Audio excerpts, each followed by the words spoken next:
ওই ব্যক্তি যে কথা বলেছে এই 6টা আমল সে যদি করতে পারে নিশ্চিত অবধারিত সে জান্নাত যাবে। চাচা বলেন তো কয়টা আমলের কথা বলেছে? কয়টা? আরে 6টা আমল করলে কোথায় যাবে? জান্নাতে যাবে। আল্লাহ নবী এই কথা বলাই সারা আল্লাহ নবীর বক্তব্য শেষ, শ্রোতা উঠে চলে যাচ্ছে।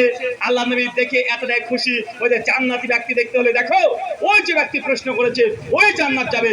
আমি যে 6টা আমলের কথা বলেছি এই 6টা আমল করতে পারলে ওই ব্যক্তি জান্নাত। আল্লাহ নবীর আলোচনা শেষ, ওয়াজ শেষ, শ্রোতা ভেঙে চলে গেছে, আমাদের আলোচনাও শেষ। কথা বুঝতে পারলেন না ভাইজান? 1400 বছর আগে যদি আল্লাহ নবীর ছোট্ট একটা বক্তব্যের মাধ্যমে যদি সাহাবীদেরকে জান্নাতের রাস্তা দেখিয়ে দিতে পারে, এই হাদিস আজকের দিনে কার্যকরী কি কার্যকরী নয়? আজকের দিনে আপনারা যদি এই 6টা আমল যদি করেন তাহলে জান্নাতের রাস্তা প্রশস্ত হবে কি হবে না? আজকের দিনে আপনাদের জান্নাতের রাস্তা প্রশস্ত হয়ে যাবে।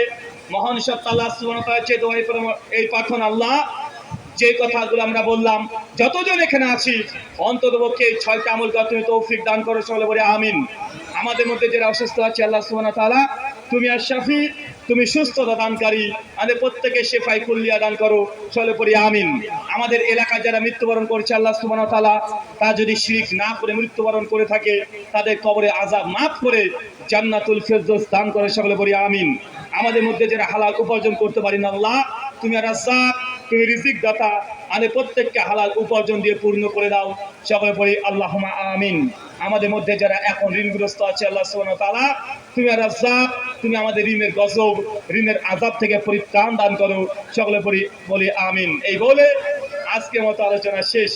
ওমা আলাইনা ইল্লাল বালাগ, সুবহানাকা আল্লাহুম্মা ওয়া বিহামদিক ওয়া আশহাদু আল্লা ইলাহা ইল্লা আনতা আস্তাগফিরুকা ওয়া আতুবু ইলাইক। আসসালামু আলাইকুম ওয়া রাহমাতুল্লাহি ওয়া বারাকাতুহু।